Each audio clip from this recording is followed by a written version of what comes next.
Hello and welcome to another quiet journey through time. Here on Boring History for Sleep, we invite you to relax, unwind, and allow the calm current of forgotten history to carry you gently into the night. Tonight's story is about a civilization often overshadowed by louder, more dramatic empires. There were no grand colosseums, no pyramids that pierced the sky, no philosophers loudly debating in marble courtyards, and yet they left their mark. Tonight, we drift into the story of the Hittite Empire, an ancient civilization of stone walls, clay tablets, and quiet order. We begin over 3,000 years ago. Imagine the rugged hills of central Anatolia, present-day Turkey, a land of wind, forests, gentle rivers winding between the rocks. It is the 17th century BCE. Small tribal groups dot the landscape. One of them will become the Hittites. Their capital was called Hattusa, a city built not on conquest, but on stone and silence. Its walls followed the contours of the hills, not to intimidate, but to endure. The first great king of the Hittites was Labana, though some say Hattusili I earned that title. We don't know everything. Much of what we know was written on clay, pressed by reeds, in a language long lost and only recently found again. These kings didn't rush. Their campaigns were slow, deliberate, measured. They were builders of alliances and record keepers. They were not loud like the Assyrians, not as boastful as the Egyptians, but they were efficient. Quietly, they expanded. The Hittites were the first Indo-European people to use writing extensively. They borrowed from the cultures around them: Mesopotamians, Hurrians, Egyptians, and made something uniquely their own. Clay tablets were their memory. They wrote about everything: myths, treaties, contracts, taxes, prayers, even royal gossip. These tablets were not made for glory. They were made for order. Their laws were especially fascinating and unusually humane for the time. Most crimes did not demand blood. They demanded compensation, even for serious offenses. A fine was usually enough.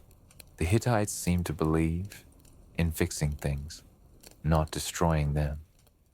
Let that thought settle, like dust over a quiet ruin. Religion was important, but not extreme. The Hittite pantheon was large, very large. They adopted gods from every land they entered: storm gods, sun goddesses, gods of grain, rivers, mountains. Their chief deity was Tahant, a storm god. Strong, but not harsh. Respected, not feared. Rituals were slow, precise. Offerings made in silence. Priests repeating words preserved across generations. Even their myths, like the story of the storm, God, and the dragon, were simple, cyclical, like the seasons. Time, to them, was not a race. It was a rhythm. By the 14th century BCE, the Hittite Empire had become one of the most powerful in the known world. They reached as far as Syria to the south, clashing with Egypt over control of vital cities like Kadesh. But war, even then, was not dramatic, at least not to the Hittites. When Pharaoh Ramses II and the Hittite king Muwatalli II met in battle, the outcome was unclear, and so the Hittites proposed peace. The Treaty of Kadesh was signed soon after, the first known international peace treaty in history. Two great empires choosing words over weapons. Even today, a copy hangs in the United Nations. While kings and generals filled the tablets, most Hittites were farmers, artisans, scribes, priests. A typical day in Hattusa began early, with bread baking in clay ovens, tools sharpened, Animals tended. Houses were made of wood and mud brick. Streets, narrow, winding. Children learned to read and write in cuneiform, pressing styluses into clay, slowly, carefully, mistakes smoothed over with water and patience. Life moved at a thoughtful pace. And then, slowly, the empire began to fade. It wasn't sudden, no great catastrophe, just a series of small unravelings, famine, shifting trade routes, internal tensions, and the arrival of mysterious outsiders, the sea peoples, whose origins remain uncertain. City by city, the Hittite world dimmed. By 1178 BCE, Hattusa was abandoned.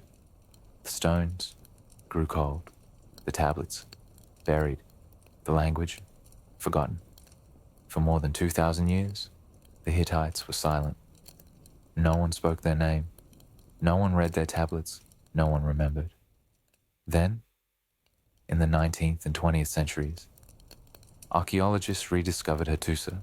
They found walls and gates and hundreds of thousands of clay tablets. Bit by bit, the Hittite voice returned, softly but clearly. And tonight, that voice echoes once more. In the quiet space between wakefulness and sleep, the Hittites remind us that history need not be loud to be important, that wisdom lies not only in conquest, but in treaty, not only in power, but in patience. So now, let your thoughts drift to the stone walls of Hattusa, to the gentle hands pressing clay tablets, to the soft rituals under Anatolian stars. Let the names lull you to rest. Labana, Hattusili, Muatali, Supiluliuma, Tahunt, Puduhepa. Let the fires of the past warm you. Let the ancient silence soothe you.